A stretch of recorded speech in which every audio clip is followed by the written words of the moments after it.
Voilà, et à présent notre page des sports, et on commence par du football, avec la publication aujourd'hui par la Confédération africaine de football de la liste des nommés des CAF Awards 2019. Bonsoir Alice-Laure. Bonsoir, et les nommés sont répartis donc en 8 catégories.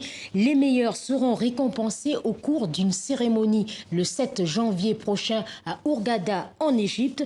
Dans la liste du meilleur joueur africain de l'année, 30 joueurs sont donc en lice et sans surprise, on retrouve Sadio Mané, Pierre-Emerick Aubameyang, Mohamed Salah, Riyad Mahrez et Kalidou Koulibaly.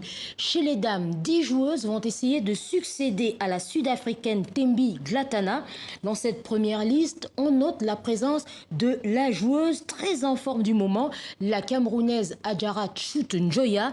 L'attaquante des Lions indomptables avait permis à sa sélection lors de la dernière Coupe du Monde de se qualifier pour les 8e de finale. Et puis, dans la liste des entraîneurs, l'ancien sélectionneur du Maroc, Hervé Renard, élu entraîneur africain l'année dernière, n'est pas dans la liste des 10 coachs retenus. En revanche, Djamel Belmadi, champion d'Afrique avec l'Algérie, et le Sénégalais Aliou Cissé sont bien présents. Bon allez, on va partir en Côte d'Ivoire tout de suite où s'achève aujourd'hui l'un des plus importants festivals de jeux vidéo et les passionnés étaient au rendez-vous. Effectivement, et le festival, c'est le FEJA, le festival de l'électronique et du jeu d'Abidjan. Alors le thème de cette 3e édition, c'est la création de jeux vidéo en Afrique, mais les passionnés s'intéressent aussi beaucoup aux compétitions. Alors en Afrique, le marché des jeux vidéo est en plein développement, mais il faut dire qu'il n'y a pas beaucoup d'équipes compétitives. Alors nous avons suivi pour vous un passionné qui est étudiant à Abidjan. C'est chez moi. Dans sa chambre de la cité universitaire, Djibril ne passe pas une journée sans sa console. Surnommé Mr Batch, cet étudiant en informatique de 23 ans est depuis un an champion d'Afrique de Tekken 7. Tekken, c'est un jeu de simulation de combat. Vraiment, Tekken, c'est en 3D, on peut bouger sur les côtés, on peut esquiver des coups, on a des paris, des contre-attaques. Vraiment, le jeu regorge assez d'options. Djibril attrape le virus des jeux vidéo à l'âge de 5 ans, le jour où son papa lui offre une console Nintendo. À Abidjan, le natif de la commune d'Agboville développe un esprit de compétition dans les salles de jeu. Je m'entraîne 2 à 3 heures par jour lorsque je n'ai pas de compétition. Mais lorsqu'on a un approche, dès qu'il y a un événement, là je maximise. Je fais 6 heures, souvent même je vais à 8 heures. Souvent même je fais des séances nocturnes.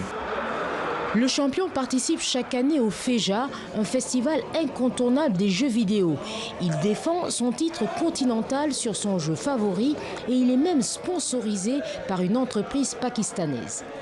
J'ai fini mes 3 matchs, voilà. Je suis qualifié pour le top 8, ça n'a pas été facile pour moi, mais bon, j'ai assuré. Ici, tout le monde veut ma peau parce que je suis le champion, voilà.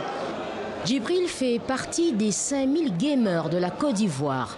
Malgré l'engouement, la filière des jeux vidéo est peu rentable, même si le festival offre 1 million de francs CFA aux vainqueurs, l'équivalent de 1 500 €. Aujourd'hui, l'e-sport est devenu une carrière pour certains. On a la chance d'avoir même certains pro gamers qui sont là aujourd'hui.